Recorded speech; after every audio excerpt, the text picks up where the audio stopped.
Hey everyone, I'm going to be doing the second installment of Can You Use a Super Cheap Greenhouse?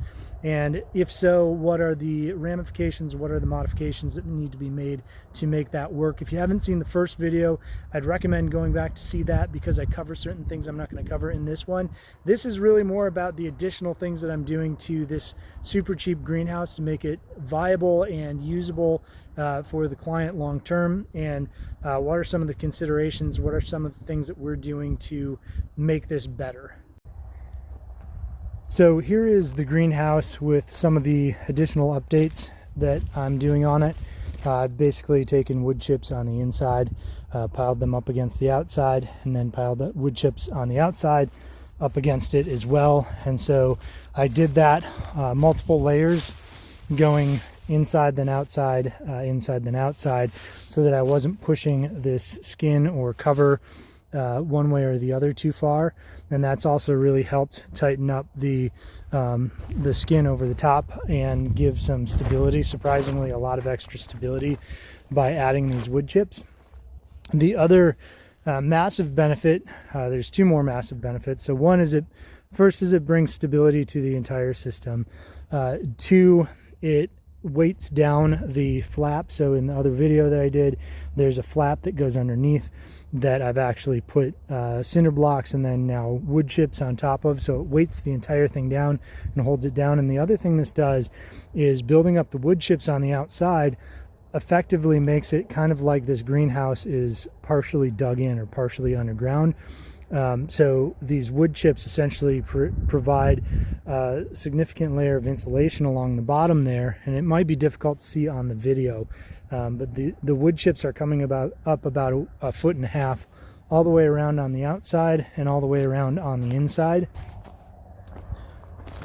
You can see the wood chips here on the inside as well are piled up fairly high. They kind of slope off towards the middle, so we have a walking path and some room to work. And then along these raised beds we'll put boards across, and then we'll have places to start seedlings for the garden, and as well as places to plant greens and things during the cold season. And then in some of these other spots, like back here, we'll dig out these wood chips and we'll actually place some potted plants like figs or turmeric or other things that are going to be potted through the winter, and give them a spot to be that's safe, and then they'll be a lot more insulated down in there as well. There is still the option of putting some type of board along here, and that would add some additional stability, but with the wood chips as they are, that's added so much stability to the system because it's pulled this whole skin a lot tighter and made it a lot less able to rock back and forth and move.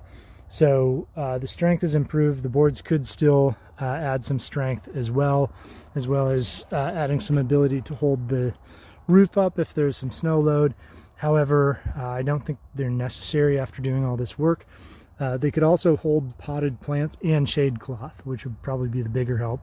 But you'd have to be really careful to only use really light plants and not weight those down too much. So you could do hanging plants from it, but you'd have to be careful with that because of the thickness of the skeleton here. It's really not thick enough to hang much weight from the ceiling at all.